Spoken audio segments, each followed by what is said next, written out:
Anime finished this year number 47, The Most Heretical Last Boss Queen, From Villainess to Savior, 4 out of 10. This show is fine, just fine, and that's about it. While I love the concepts that are often presented in the villainous subgenre, not all of them can be winners, I'm afraid. I think a huge part of the problem is that this one doesn't seem to have itself fully pulled together. We're presented with the interesting concept right off the bat that it's not so much a reincarnation of a new person taking over the body, but that the villainess has had flashes of a past life and chooses to make the change herself. That could be interesting, but the revelation she has is so shocking and causes her to change so drastically from the other version we get glimpses of that she might as well be an entirely different person.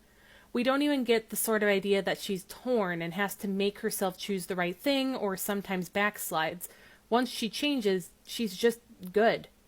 It doesn't help that the idea of the bad version of her we're presented with is so cartoonishly evil with little to no visible motivation for that it doesn't seem like a realistic person at all, and literally anything she would do would be better than that version.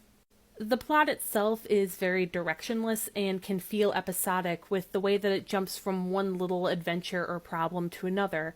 Most often these series are about averting a potential untimely end, but when the changes are made so early on in childhood and the landscape of characters is quickly radically different, it's obvious that the once existing path is nearly immediately gone.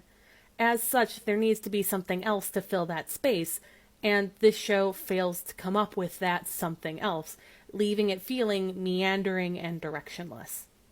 Beyond that, a lot of the side characters are very bland and generic. You have cute little sister, devoted knight, etc., etc.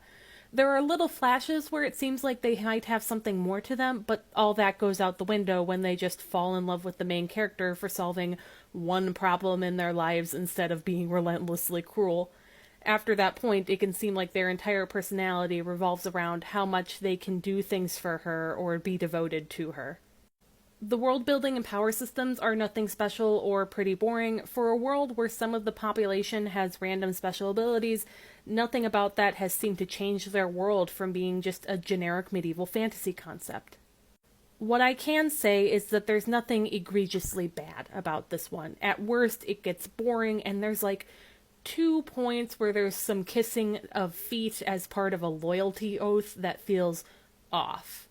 It's plenty watchable, but also one that I finished only because I was only a few episodes from the end when the real temptation to drop it hit.